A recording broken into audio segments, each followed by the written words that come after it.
Hello, and welcome to the WWIA Podcast.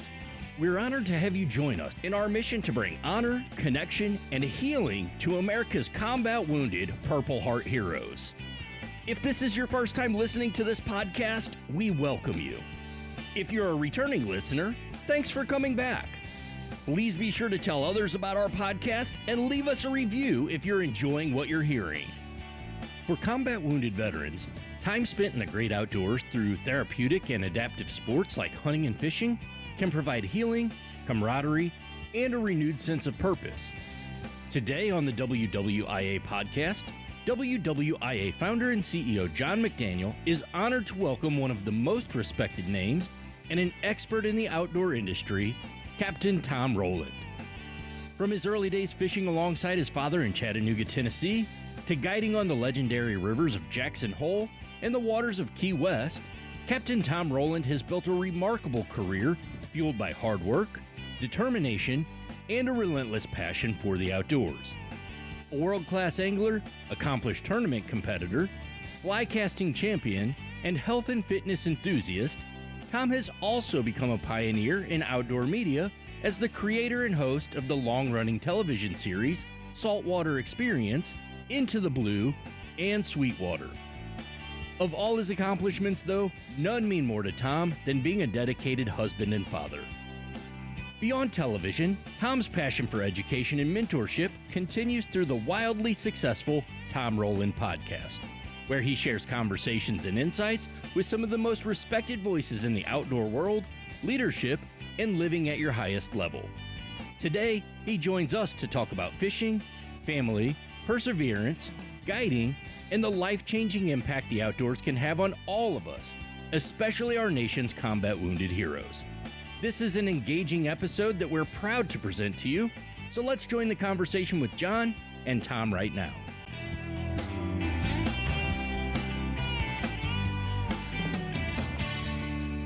Hi, I'm John McDaniel, founder and CEO of the Wounded Warriors in Action Foundation, and this is our podcast, Honor, Connect, Heal.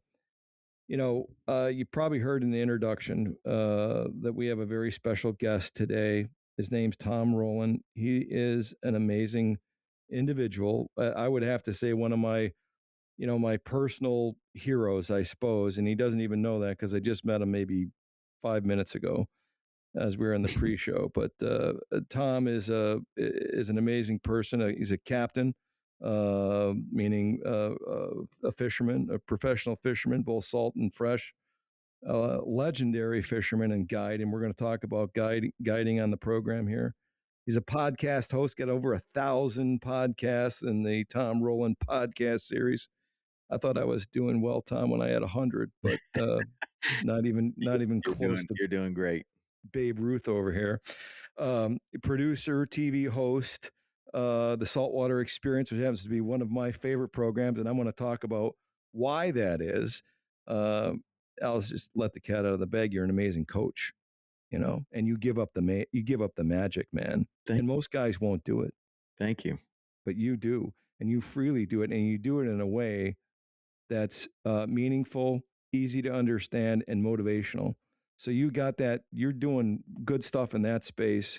So you're an entrepreneur, you're into fitness, and you're a father, right? So these are the things we're going to. Important one right there. That's right. Yeah. I wanted to say it first, and but I read your bio, and thanks for being on the program. Welcome to the program. It's a great honor to have you here. Well, it's an honor to be here. Thank you very much, and for all the nice things you just said. Well, I did a little homework. I was just, when David, our social media guru and podcast coordinator, he asked me, he said, this is about 3 or 4 months ago, you got to give me a list of guys that you would really like to have on the program. And so I listed like 3 people, and you were one of them. And I thought, there's just no way he's going to say yes to that. And you did. And too. You're an amazing guy. You really are.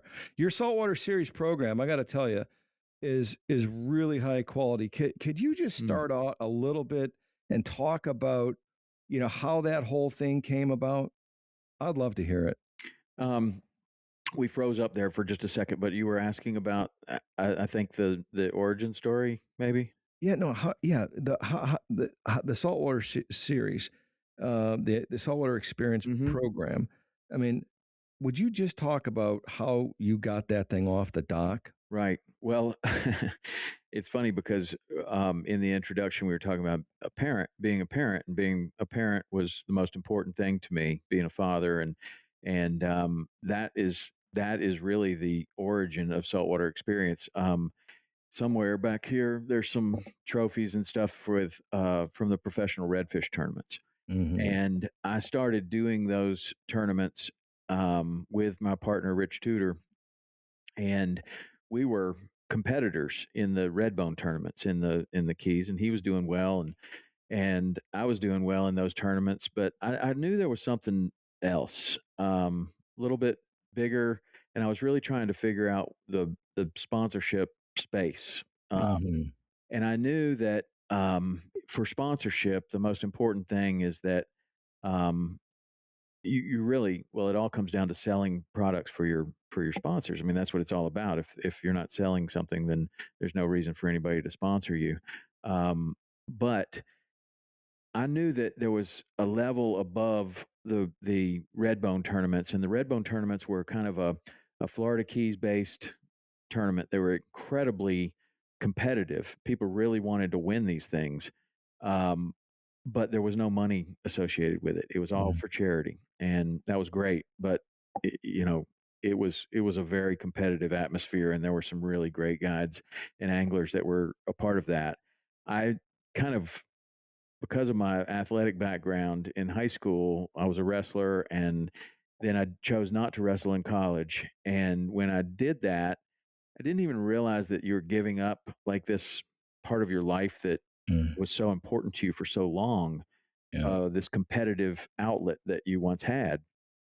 And when you decide you're not going to do something anymore, feel like you've had enough of it, you don't understand at the time that that outlet was incredibly important. And it wasn't until I got back into the fishing tournaments that I started to experience that again in a different way. It starts with a boat race, and then you are competing against some of the best out there. And I got that feeling again that I had in athletics. I was Mm-hmm. like, this, I need this. I missed this. I didn't even realize that I was missing it, but I need it and I missed it. And then I noticed that there was another level. The redfish tournaments, these professional redfish tournaments were just starting. They were a two-man team. And so you had to have a partner. And they were really, really competitive because you were going to these areas like Louisiana or Texas or all over Florida. And you were competing against the best of the best in their backyard. And it was really challenging. And really looking back on it, was some of the most fun times ever because of the people that we were competing with and the people that we were competing against. um, it just fueled this learning curve that just went up like this in so many ways, not just about redfish, but just about fishing in general, and Mm-hmm. and preparation and doing your homework and learning an area really fast. But one thing that happened there is it was pulling me away from home. And I had two boys at the time. I have three children altogether now. My daughter was not born yet at this time. Um, but there was a hurricane when we were in Louisiana. There was a hurricane, Hurricane Charlie, and it came Mm-hmm. over Key West where my family was. And I was in Louisiana, basically stuck there. We couldn't go to the Keys because there was a hurricane, and it was coming over Key West, and then it was going to hit where we were. So we had to kind of wait and then go drive around that hurricane as it went across the Gulf. And man, it was just this really helpless feeling of my family being someplace where I'm supposed to be protecting them Mm-hmm. and I'm not there. And I just decided right then, I'm done with these tournaments. And, all of the things that they're giving me are great, but it doesn't replace what I'm missing. And that's the family. Mm-hmm. And so that whole drive home, I'm telling Rich, I'm done. I'm not going to do this anymore. And it was a pretty silent ride for a long way. It's Mm-hmm. a long way from Venice, Louisiana to Key West. And about halfway, he was like, "Well, it seems like we got kind of a good thing going here. If we weren't to do this, what could we do? And we had cobbled together some sponsors for the tournaments, and we were winning a couple here and there and doing well. And so I said, well, I don't know. I guess if we didn't do the fishing tournaments, I guess we could do a TV show. And he's like, well, what do you know about doing a TV show? I said, well, I don't know. I've done a few as a guest. Yeah. It didn't really look that hard. And I had a good friend that I was on his show. It was the first TV show that I was ever on. That was Shaw Grigsby. And Shaw was an incredible mentor. He's a professional bass fisherman. He's just a wonderful guy. And so I called him up and I was like, Shaw, we're thinking about doing a TV show. He said, you'd be great at it. You'll do a great job. And he was just so forthcoming and helpful. And he even said, hey, look, this is what you need to do. You got to film a pilot. And then on these days, back then, you had to take that pilot to the network and then go to the network, and then you had to get the sponsors and all that stuff together. But it all started with this pilot. And I said, well, how do you do that? And he said, well, you can borrow my crew and you guys film your pilot, and it'll be something you can take around. And whether you like the crew or not, you don't have to work with them. Just they'll help you get it started. That's how we got it started. And it was terrible at first. It was not because of the crew. It was terrible because we were doing something at the time where, all the TV shows, you take all the best TV shows out there, start with Bill Dance, Roland Martin, Jose Wahebe, even Flip Pallet, all of these shows, they were all the same. They were well, not all the same, but they were kind of the same format of a single host talking directly to the camera. And we had two of us. And so that it wasn't working. It just wasn't working. Like, it was very awkward. I would talk to the camera, then he would talk to the camera, and then we couldn't get the interview set up. And so that's how eventually, because of my producer, Matt McInnes, he helped us with that. And we were like, man, we're really having a hard time with this, and the show's not very, very good. And he said, yeah, I see that. And so he kind of came on, and he had this whole different eye.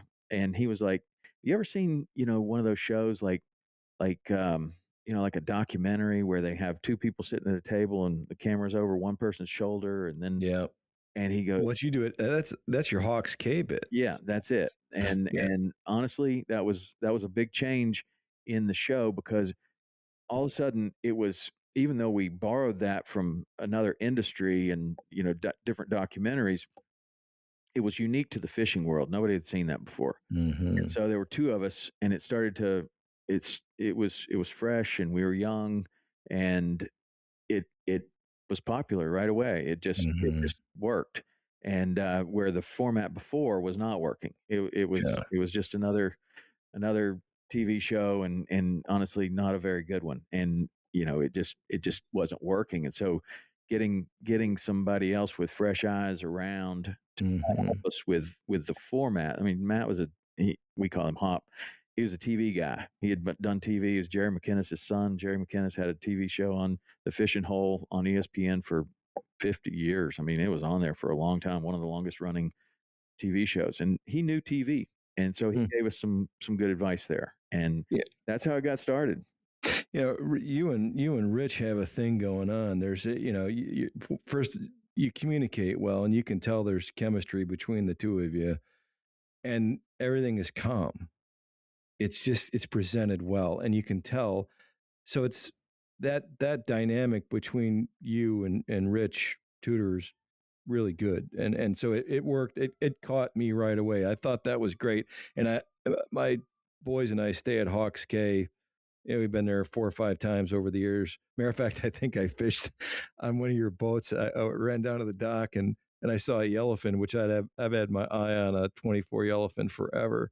I see this yellowfin there, and I asked the dock master, somebody, I said, is that a charter guide? Does that guy go out? Because I wanted a wet test. I wanted to fish one, And he goes, yeah. And he mentioned your name. And I think it's, I don't know, I assume you had a boat down there, or still maybe do, a 24-foot yellowfin. I'm fishing it with another guide who I think he mentioned it was your boat. And we went off with the boys and caught some amazing snapper and had a great time on the water, right there out of Hawks Cay. That's great. That's Yeah, a man. fantastic place to be. That Yeah, it really is. been our home for the TV show for over 20 years now. Yeah. And Is it? yeah, Are you still cranking it out? still cranking God it out. bless you. Yeah. That's awesome, man.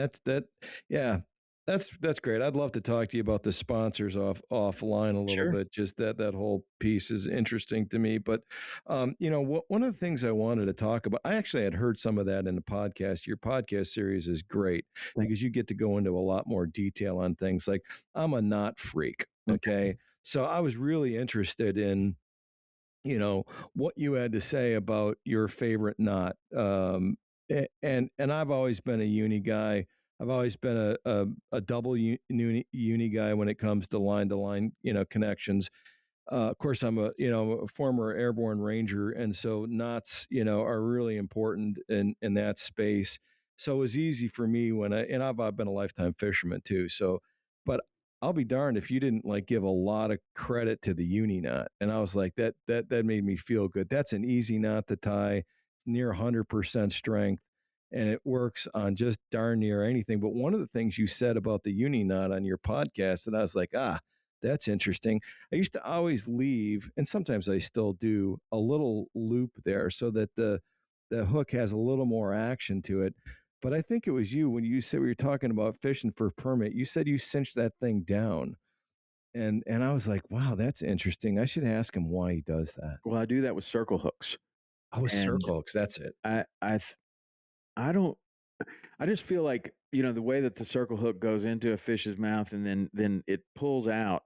It feels like to me, and I don't have any real way of testing this, except that when I started doing this, the hookup percentage went up. But I think that was probably more due to the circle hook than to the knot, honestly.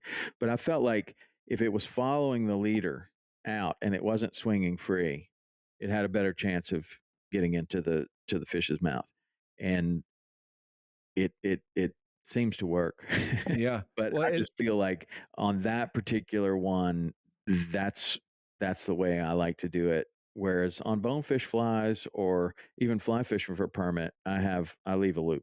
Yeah. Not on a circle hook with crab. That seems to be, I feel pretty strongly about that. I don't know why, but it just works. And when I went to a circle hook, like when I first started guiding in the Keys, we would throw it a lot of permit and you could hook some, and we were using these old J hooks, and you would get the crab back and it would be smashed and you didn't get a hookup. And when I went to the circle hook, that almost entirely went away. And when you go from about 40% to almost 100%, basically I just said, I'm not changing anything. Like, this is working perfectly. And it's only gotten better as the circle hooks have gotten better and sharper and stronger. Yeah. So I don't know. That's what I do, but I don't know. I know plenty of people that use a loop and they catch many, Right. Yeah. Well, it's funny because if there's one fish that keeps me awake at night, it's the permit. And when I was down there, I fished Sugarloaf shores and the back country there. That was my stomping grounds, the lower middle Keys, the backside mostly. It's just magic water there. And the first time I saw that fish, because I'd read all about it, I read Stu App's book, and there's some legends that have fished those waters, obviously, over the years. And I all we had back then were books, really, to learn from. Did you read that Stu App Fishing the Florida Keys? Darn right, I did, with the maps in it and everything. And all those spots were real. Like, I know. They were all real spots, and you could just go there. That's basically. I had that arrows, little thing, and I wore it out. Me too, man. They got little arrows. Mine's all flagged. Yep. Absolutely. And on the Atlantic side, I never really even bothered with it. But the first time I started looking at his, permit, where he said on the other side, on the Atlantic side, where he liked to fish for permit, the very first time I went out there, I caught one. I was like, okay, but yeah, I mean, that and Lefty Crane, all these great, legends that have tromped around out there. It's really I look at you as the next generation beyond those, legends, really. So it again, it's great to have you on the program. I wanted to talk, Tom, about attributes of a guide. In the pre-show, we talked a little bit about it. The foundation has trained close to 40 combat wounded Purple Heart recipients through our guide school, and they help us with our mission across the country. And right now, I think we've got 25 of them that are, active participants, and we continue to invest in them in many ways as they help other Purple Heart recipients uh, in their pursuit of hunting and fishing activities around the country. So I wrote some things down about what it means to me, what has always meant to me to be a good guide. And I really want to, before I talk about any of those things or mention them, I really want to hear from you, in a just off the top of your head, you know, because let me ask you this before you even go, because I want to know what you think it means to be, or what are the attributes of a good guide. You can even answer that through being a bad guide, because we learn a lot about what not to do by looking at other people too. I've fished a lot of guides in my life, by way of my work through the foundation, and I'm always making mental notes. Work ethic happens to be, way up there in my book, along with preparation and lots of other things. But um, would you talk to us, please, about your experience as a guide and what it means to be a good guide? Sure. It's a great subject because I don't know that the profession gets its due for people who are really good at what they do. And the people that are really good at being a fishing guide treat it like it's an art form. I mean, I really do think that guiding is an art form. And it is an incredible profession. It's a noble profession, and you get a chance to be with so many different types of people, um, and you have an opportunity to really have a big impact on their life. Um, but I don't think that a lot of people look at it as this professional type profession. Like there aren't many. Like you have a school, and that's how I got my start. I went to a Mm-hmm. school. I went to the Western Rivers Professional Guide School in Jackson, Wyoming, and I had an opportunity to learn from um, a first generation guide, a second generation guide, and um, and learn like these are kind of the foundations of guiding, and build on that. A lot of people just get thrown into it, or a lot of people look at it as maybe like, well, I'm just doing some part time jobs and maybe a bartender or waiter or something like that, and I'm going to guide a couple trips a week. It's not that you can't be good like that. You can if you have the right kind of mindset and feel for what you're doing on the guiding. And um, I guess the mistake that I see most young guides doing is being too concerned about how many fish they're catching. Yeah. And excuse me, when you're concerned only about that, you miss really what the profession's all about. And so a really great guide, like somebody that I would consider like at the very top of the profession, is somebody that, first of all, the most important thing is the safety of their customers. Like Right. you have to operate the vessel, whether that's a drift boat or a canoe or an offshore boat or a skiff. You have to operate that boat in a way that no one's getting hurt and no one's scared for their safety. You have to know what the weather's doing. You have to know what your boat's capable of, and never put your customers in any sort of danger. And everybody comes back to the dock happy, uninjured. That's number one. Mm-hmm. And it's a non-negotiable. Like there's no messing around. Yeah. And so that can be done in a lot of ways. It can be done in a real regimented kind of sergeant way, or it can be done in a real nice way. And I think the more experience that someone has, and the more they understand what can go wrong and what has gone wrong and what they don't want to ever go wrong again, the calmer they are, the nicer they are. You get a lot of people on the boat that never been on a boat before. Right. So, like, barking at them or barking orders is usually not effective, in my opinion, especially with you know um, women and wives and girlfriends and daughters and people Mhm. that are a little nervous about going anyway. They don't want somebody barking orders at them, and it usually means that they're not coming back. So I Right. put safety as number one, and then as number two, I think that the people should have they should learn something on the day, and usually something that maybe that they didn't expect. Maybe it's about a bird, or you catch some weird fish, and you know some facts about that fish, and you tell them, hey, look, this fish doesn't live here all the time. It swims in from all these different places, and Mhm. it's like it's migratory like a bird, and it's really interesting that we found this fish, or the turtle grass, or a seahorse, or something, Mhm. something that is interesting. And maybe it's the history of the area that you're in, and all this history about how they built the road and the railroad all through the Florida Keys, or maybe it's the geologic things that are going on in Yellowstone. But you're Yep. going out there, and you're not just a fishing guide. You're an entertainer, Right. and as an entertainer, with safety as the number one protocol, then you teach them a few things about something that you find interesting. Maybe it's, what any of those things that I just said.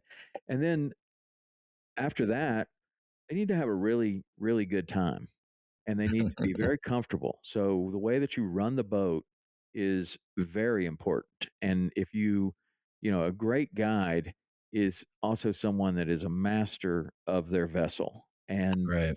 they can use the trim and tilt, and they can run the boat in the right sea conditions where you're not getting any spray, you're not getting Mhm. wet.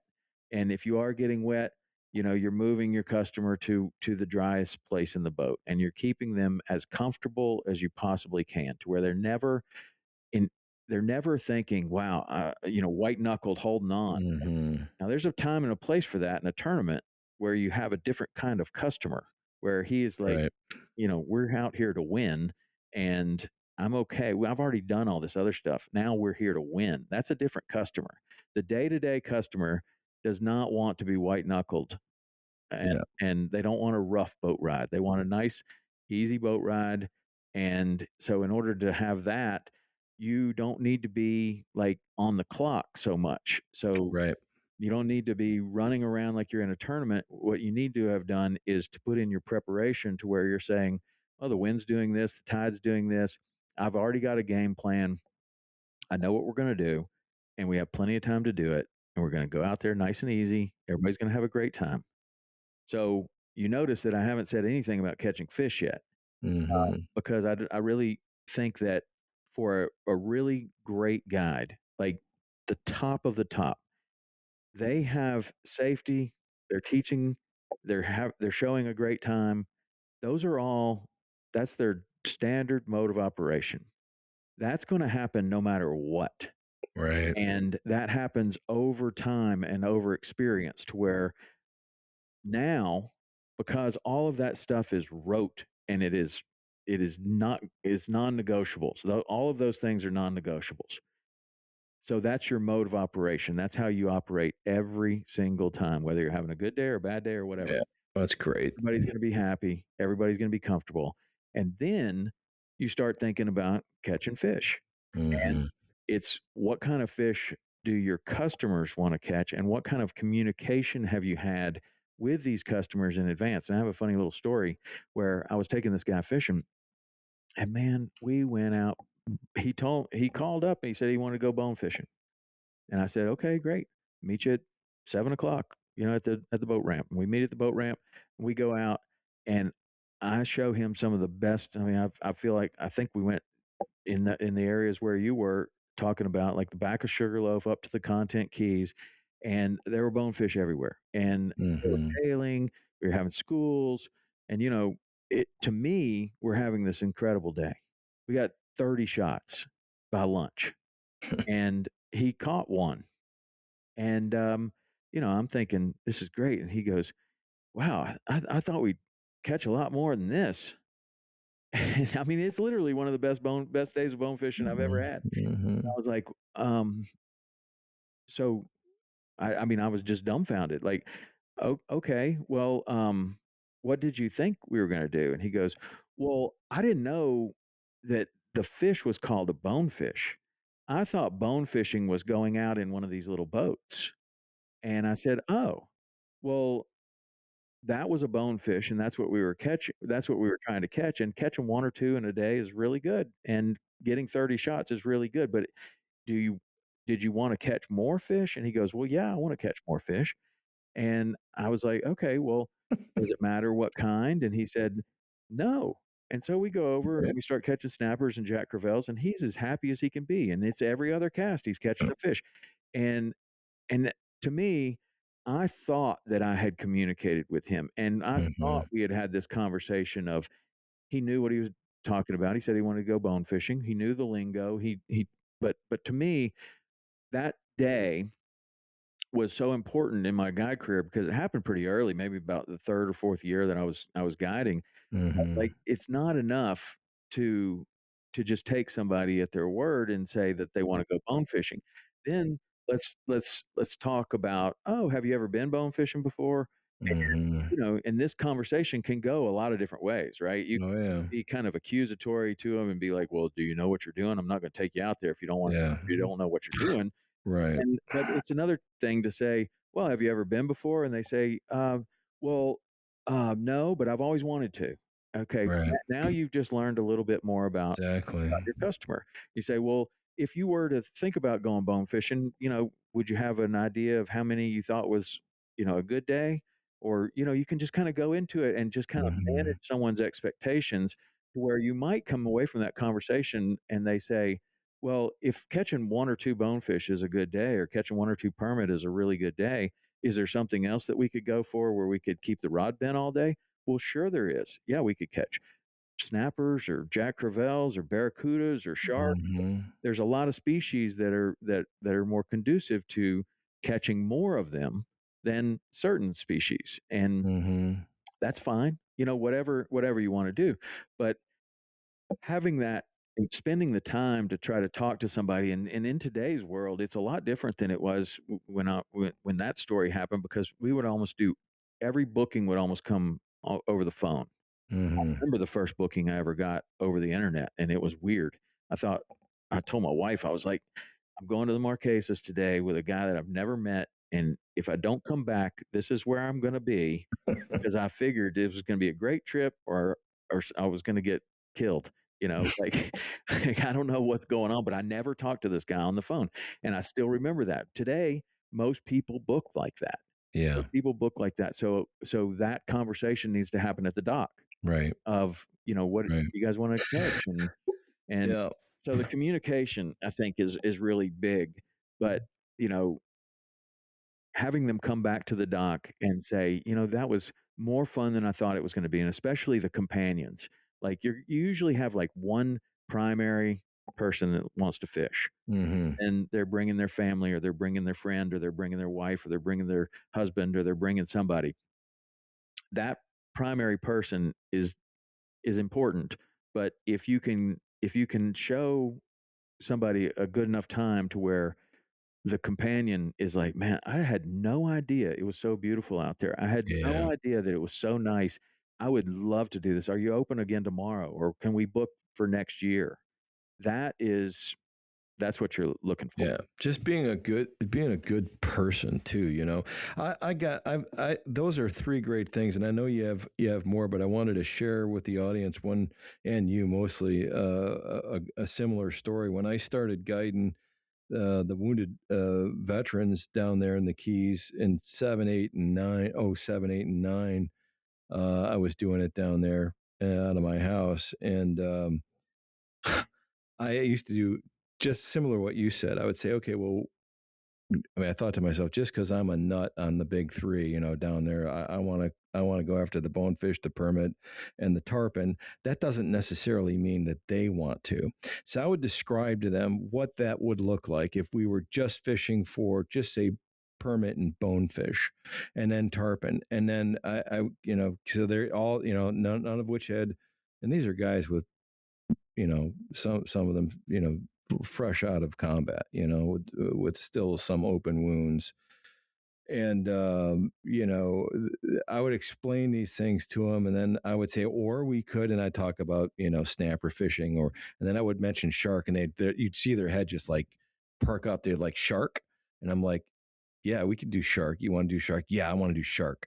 Well, and as a guide, I mean, that's a big smile, right? Because the man in the gray suit's going to eat if I mean, they're around out Yeah. there, and so I appreciate you sharing your thoughts. And the first three are non-negotiable: safety. People should learn something, and they got to have a good time. And that's the base plate, right? I mean, that's like you say, that's every day. Mm-hmm. That's just brilliant. I wasn't gonna expect that from. I wasn't expecting that from you.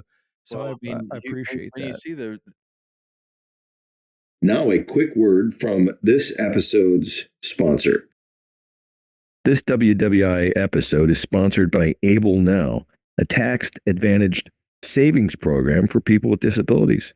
Learn more at ablenow.com. That's ABLE now.com. So what is Able Now? Able Now is a national savings program designed specifically for people with disabilities. Able Now allows eligible individuals to save and invest money in tax-advantaged accounts without risking certain benefits such as SSI or Medicaid. So why does this matter for our wounded veterans? It matters because we live with our disabilities, our service-connected or combat-related disabilities, and that affects our health and our financial security. Able Now provides a tax-advantaged way to save for everyday and long-term needs while protecting eligibility for certain benefits. Funds in an Able Now account can be used for qualified disability expenses, including housing, transportation, healthcare, education, quality of life, and more. And here's the big news. Expanded eligibility started right now in 2026. So if your disability occurred before the age of 46, you may be qualified. So here's the call to action. If you're a wounded veteran or care for one, Able Now is worth learning about. Visit ablenow.com. That's ABLE now.com to see if you or your family member is eligible and start planning for a more secure future today. Thank you. Okay, let's get right back into the episode. when you see the real tournament winning, and you don't have to win tournaments to be a great guide. You don't have to ever be in a tournament to be a great guide. And some of the best guides I know don't participate in tournaments. Right. That's fine, and that's just one thing that some people do. But let's just take somebody that wins a ton of tournaments and is a great guide. That is how they are going to operate. They're not a maniac out there. They may look like they're going real fast, but everything is controlled under perfect control when those guys are out there. And I look at the young guys that are doing great right now, and they're doing the same thing. I mean, you can go out fishing with them on a tournament, and they're going to be very intense. But if you go fishing with them on a regular day, they're going to show you a really great time. You're going to have a fun time, and it doesn't matter what your experience level is. You're going to do great. Now, with all that being said, there are a lot of guides that are like, well, all I want to do is fly fish for bonefish, or all I want to do is try to get a grand slam. And that's fine. You can do that, but you have to develop your clientele into that, or you have to develop a reputation that you are the guy for that. And those people will come to you. And for a period of my career, all I wanted to do all I did was fly fish. All I wanted to do was fly fish. I didn't want to take spin fishing trips. I didn't want to do anything other than fly fish for permit, bonefish, or tarpon. Didn't want to fly fish for barracudas. I didn't want to fly fish for anything. I wanted to fly fish for permit, bonefish, or tarpon. And I did that for a long time until I started getting into the tournaments, and then realized, oh, there's a whole other level that I didn't even know about here. And some of these spin fishermen are really, really good, really good. And if you're going to compete with them, you're going to have to be really good at that also. And I thought that fly fishing was the hardest until, you realize that spin fishing to a very high level, like tournament winning spin fishing, bait fishing, is even harder than learning how to fly fish, because the difference is that when you do it right, like when you're spin fishing for bonefish with a live shrimp or permit with a live crab, and you're doing it right, the preparation is right, the presentation is right, you're getting to that fish in the right way, and you throw that crab in there. If you do it right, you should catch every single one.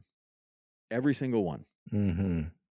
Fly fishing, you can do it exactly right, and you're only going to catch a certain percentage of them. I don't care how good you are. You're shucking chicken feathers, right. man. It's not real. So I see that, like what I saw when I got into some of these redbone tournaments, and then certainly in the redfish tournaments, where we weren't using bait in the redfish tournaments, but the guys that were out there, they're catching every one. So if they got 8 shots, they caught 8 fish. And that raised the bar. And so I realized that is a whole other skill, and keeping the bait alive, and having the best bait, and all the preparation that goes into that. That's all preparation that you don't have to do when you're fly fishing only. Now, you got to tie all the flies, and you got to make sure everything's perfect. You still got to know so much, but you don't have to keep your flies alive. Right. You don't have to know which way the crab's going to swim when you put them in the water. You don't. And you don't have to, be monitoring where the pilchards are living all year long. Right. I mean, which is a whole topic on itself. Yeah, it is. And it's I don't know. I used to hear the fly fishermen, and all these were my clients, and it was me too. And that you would get a refusal off of a somewhat poor cast on a permit, and somebody would say, "Oh, we just need to put a couple of drops of crab juice on it. We would have caught that one." I'm like, "Oh no, man, that was not even in the ballpark." Like, if you threw a live crab where you threw that fly, you weren't catching that fish either. Right. Like, it's not. You're just not going to put a crab in the water and the permit are going to come over there, or like it just doesn't happen like that. Everything has to be perfect, no matter what you're doing. But when you do it perfectly with live bait, they eat it. When you do it perfectly with a fly, often they don't.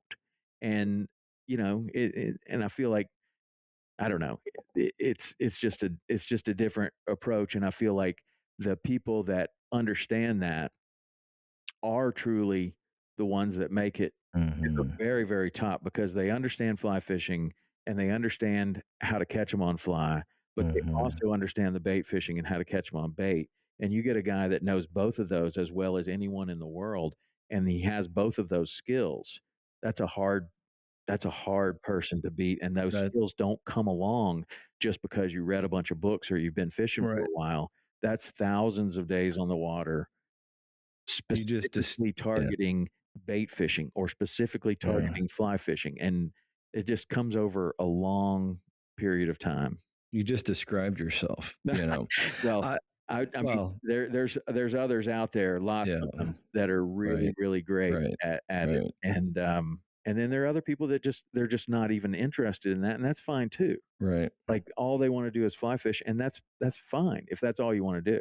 I had a long-term client down there.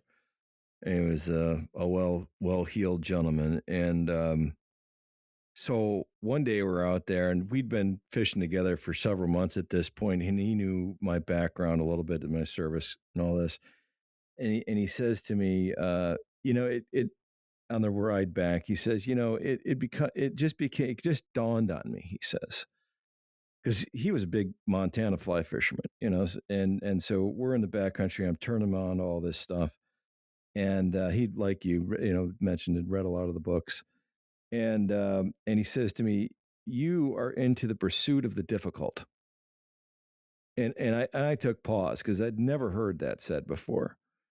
And I didn't say anything at the time. I just kind of nodded, and I thought about that, and I thought about that, and I thought about that. And I'm like, he's right, and you strike me much the same way. I think people who are really successful at what they're doing are pursuing things that are difficult. That's why the permit keeps me awake at night, because to do that is so difficult. But when that pays off, and like there's no greater feeling. Like that in my book, that's a 10.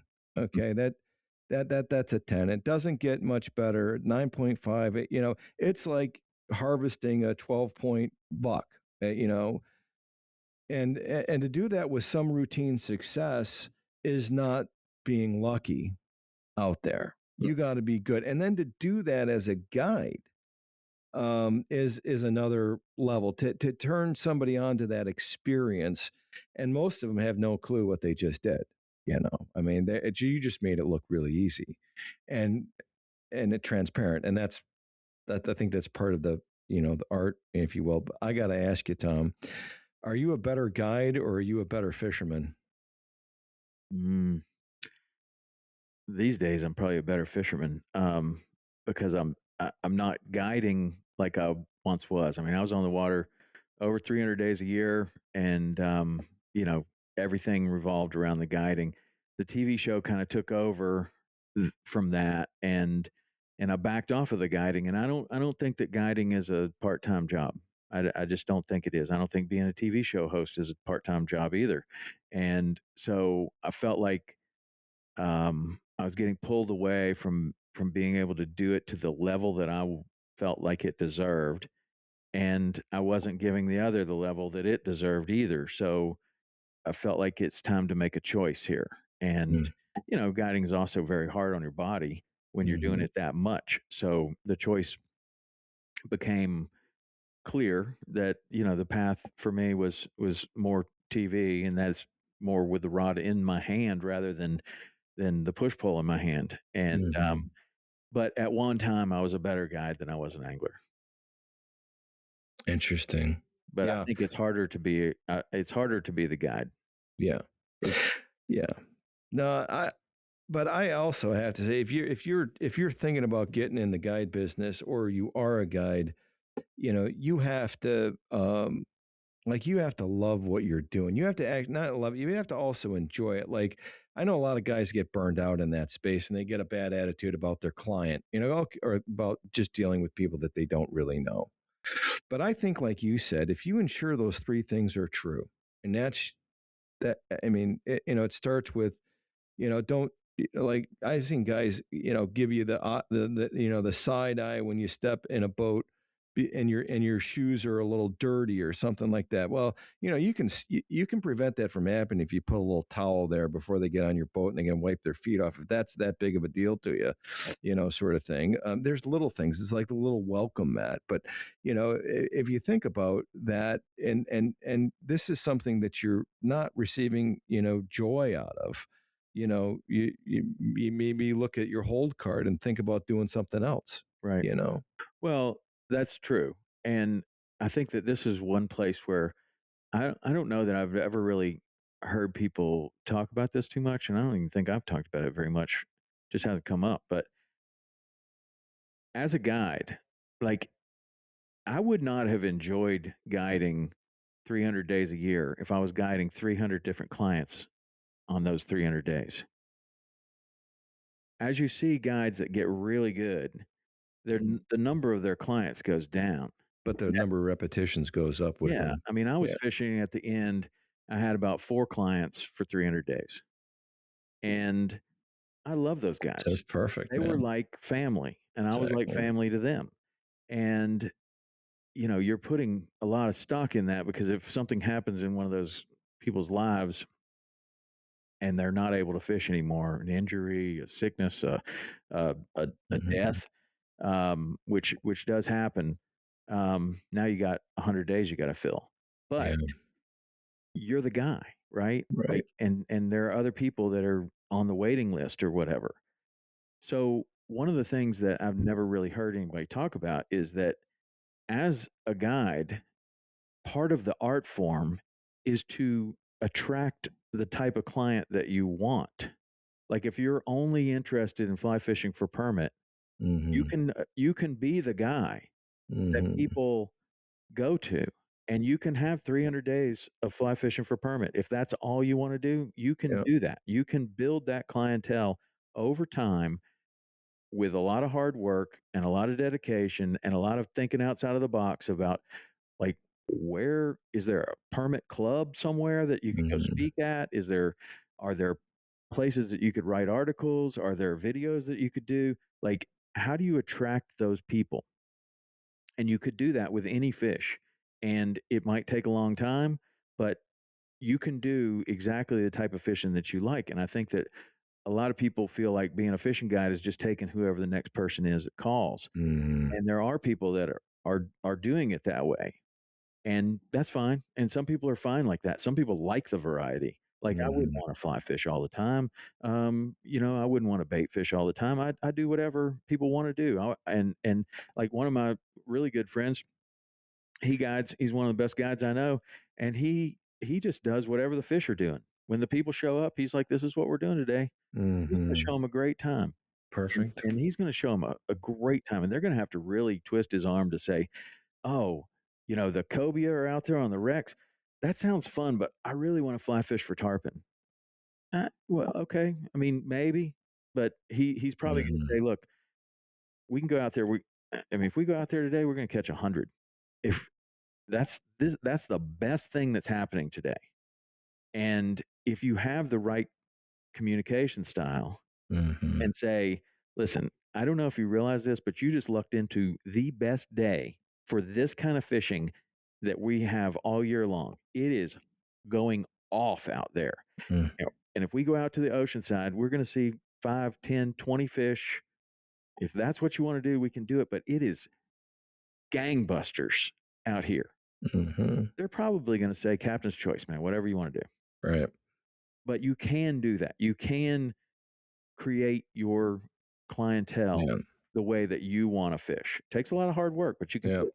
It's a good point. I say at our guide school, basically when it kicks off, it's one of the things that a mantra, if you will, but it's the same thing. People do business, right, with people that they know, like, and trust.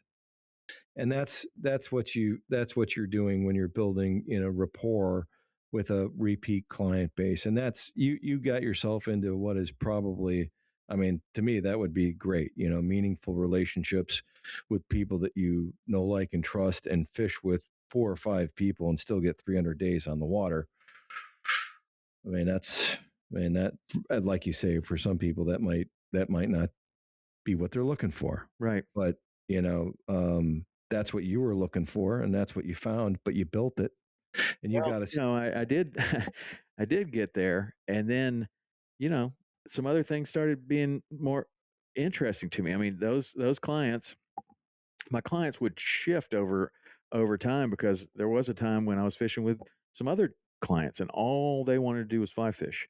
And then when I had kids, and I got a bay boat, I started doing different kinds of fishing with my kids, and I found some really incredible things. And I wanted to go do those things with clients. And so some of those clients that I was fishing with, the only thing they wanted to do is fly fish for tarpon or whatever, I wasn't as interested in that anymore. And you have kind of a divorce almost with your clients, and it's good for both parties. Like if that's not what you want to do, they sense that, and they want to go with somebody that, this is what is driving them 24/7, is catching more tarpon on fly, and that's what they want to do. Okay, so there's a better fit. That's fine. You can do that, and you can, if I wanted to do more prep for the tournaments or whatever, or I got into bait fishing. Okay, well, we may not be the best match anymore. But that's where you get, I think, sour, is when you want to be doing something else and your clients aren't allowing it. Yeah. At your core, it's interesting because you mentioned early on in the program about, being competitive and being a wrestler. I wrestled up into college. Oh, yeah? Yeah. I was a 38-45 and then a 58 guy. But I was a 38er. Maybe we should go later. dude. We could sell tickets. That we're not 38 anymore. No. And somebody asking, I almost, somebody approached me not long ago about that same proposition, an old wrestler buddy. And I said, listen, man, I would love to do it. Okay. And I would do it. I would, but neither one of us are going to walk away the same in some way, shape or form. Something's going to happen and it probably won't be good. But at the core is somebody, your core is somebody who's really competitive and probably sneaky quiet about it in your own way. But you've got to have something that drives you to achievement. And if it's high achievement, even better. I just see the look in your eye right now. I mean, I know that that's true about you. And that's what makes you part of who you are. Yeah. I'm guessing. Yeah. Well, I think when it comes to guiding, there's a lot of things that you can strive for. And one of the things that I chose to be like if you're winning a trophy at the end of the day, is it because you caught the biggest fish and you're competing with the other guides on the dock? Or is it because your customer walked off of that boat and you can see it? They are walking on air. They're going to go home and they're going to tell everybody they know how great a time they had. To me, that was the prize. Yeah. Whether and when you do that enough, yeah, you're going to be the big dog on the dock every now and then. But you don't have to be. Like the win is when that customer loved it so much that they want to book you immediately for the next year. Yeah. We're coming back. Can we get on the schedule? Yeah. It's funny because our host, I mentioned earlier in the program, we have these 42 events across the country where these hosts who are volunteers found us and said they wanted to help. And then we built a mission around them. And so that's going on out there, everything from pheasant hunting to, going after, deep drops in Alaska as an example. But it's everything that you can imagine it to be. And many of the hosts are talking about doing it again, meaning doing the next year's mission again before the first one is over. And then you just know you got them by the lips. But that's because you've worked really hard. You built a team that's there that is satisfying a lot of things that this person needs and wants. And if you don't do that, they're not coming back. Yeah. And that's part of it. Listen, this has been a great program. And I know you're a very busy man. And I want to thank you from the bottom of my heart for taking time for us today. I feel really honored, man. Yeah, well, thank you very much. I really appreciate the invitation, and I love what you're doing. The Wounded Warriors, we've done a lot of different things with different organizations. Love to do something with your organization sometime. I'm a big fan of what you do, and a big fan of the military. Yeah. Well, I'll give you the last shot because I don't know how much time you have, but you have any saved rounds, Tom? Something that you'd like to say? It's yours. I mean, first of all, just your audience is probably comprised of a lot of veterans and people that appreciate the veterans, and I certainly do. And veterans don't get thanked enough, and you don't see enough thanks going out there. So from the bottom of my heart, that's what I appreciate the most is what you're doing for the veterans and for the veterans themselves, wounded or not. Right. Thank you for doing what you do and the sacrifices and for protecting us all and our rights. It's really something that I don't know. Like you don't see it enough, and it's something that we should all be thankful for every day when we wake up. Well, God bless you. How do folks find you? Like you're all over the place in lots of different spaces. Yeah. Well, the easiest probably is Tom Rowland Podcast on Instagram, or I just launched a new website.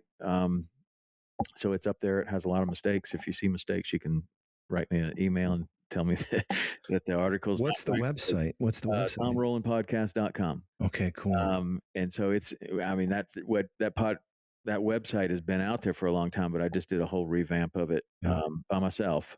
Oh, wow. It was supposed to take about 2 weeks. It took about 3 months. So I got into something that was a little over my head, but I finished it, and it's out there. There's a lot of mistakes on it right now, but it's better than it was before. So TomRowlandPodcast.com. You can always look up Saltwater Experience. That's a TV show. We're Great on show. TV. We're on Discovery Channel, and that's all happening. And there's plenty of ways to contact me on both of those. Well, again, quite an honor. Thank you for your time, and I hope someday we can meet and fish together. Yeah, It'd be really cool. Thank you. Yeah, that'd be really great. Well, thanks for having me. I appreciate it. Absolutely. All right, Tom. Thank you. Thank you. Thank you for listening to the WWIA Podcast. To learn more about the Wounded Warriors in Action Foundation and how you can get involved, please visit our website at WWIAF.org or follow us on social media on Facebook, Instagram, Twitter, and LinkedIn. If you'd like to comment or offer feedback about our podcast, or if you have a suggestion for a future episode, please email us at podcast@WWIAF.org. Thank you for your support and for helping us honor, connect, and heal our combat wounded Purple Heart heroes through the power of the great outdoors.